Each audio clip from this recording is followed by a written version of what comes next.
Kumusta po kayo? Bago po ang lahat, first things first.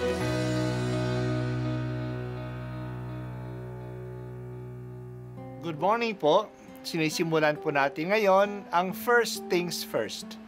At dito po, tinatalakay natin sa unang bahagi ng umaga natin ay ang first readings na binabasa po sa banal na misa.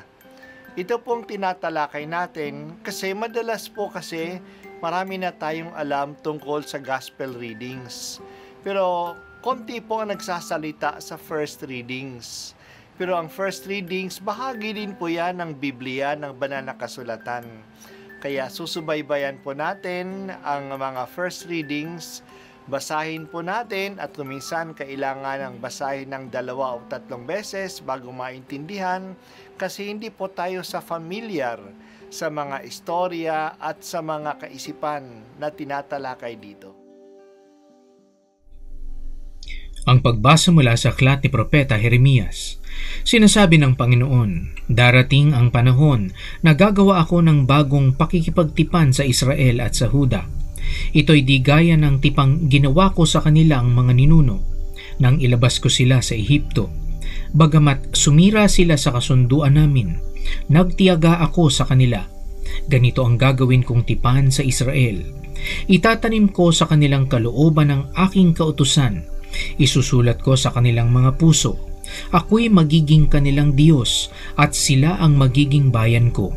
Hindi na nila kailangang turuan ang isa't isa upang makilala ang Panginoon.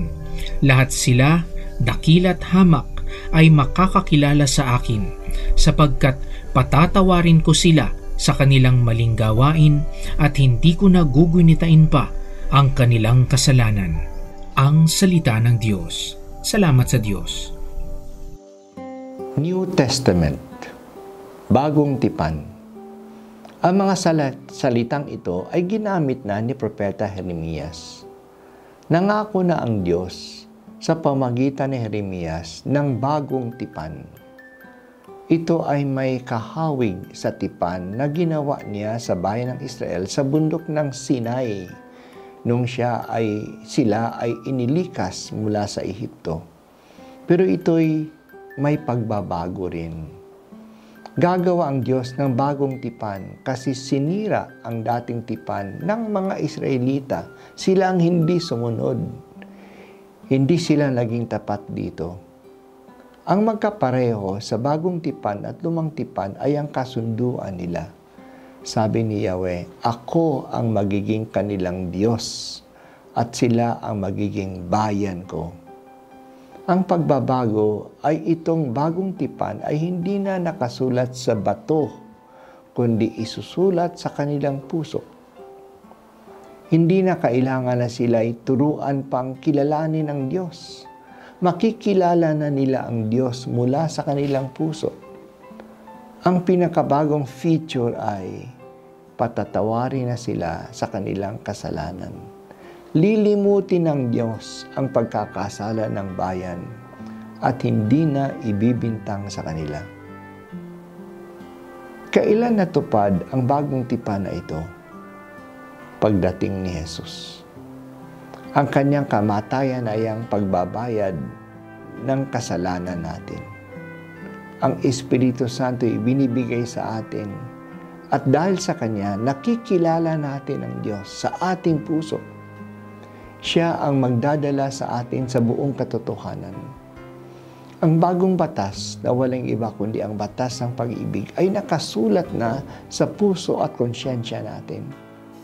Hindi na papalitan ang bagong tipan na ito. It is an everlasting covenant. Kasi talagang nakataya na ang Diyos dito. Namatay na ang anak niya para dito. Ang dugo ni Jesus ang ibinuhos para sa bagong tipan na ito. Ipinagdiriwang natin ang bagong tipan sa bawat misa natin. Dito sinasariwa ng Diyos ang kanyang pag-aalay para sa atin. Kahit na ito ay everlasting covenant, hindi automatic ang ating pakikiisa sa Diyos. Kailangan natin siyang tanggapin. Hindi naman sapilitan ang kaligtasan. Hindi ito automatic. Hindi yan kasunduan kung napipilitan lamang tayo. Pero dito tayo nakakaasa. Kailanman gusto nating lumapit sa Diyos, bukas ang kanyang puso para sa atin. Hindi niya tayo tatanggihan. Depende na lang sa atin kung papahalagahan ba natin ang pagtitipan na ito sa Diyos. Diyos ko, sa akin ay likhaing tapat ng puso't loobin. Isang pusong dapat na aking likhain. Bigyan mo ako, O Diyos, ng bagong damdamin. Sa iyong harapay, huwag akong alisin. Ang Espiritu mo ang paghahariin sa akin.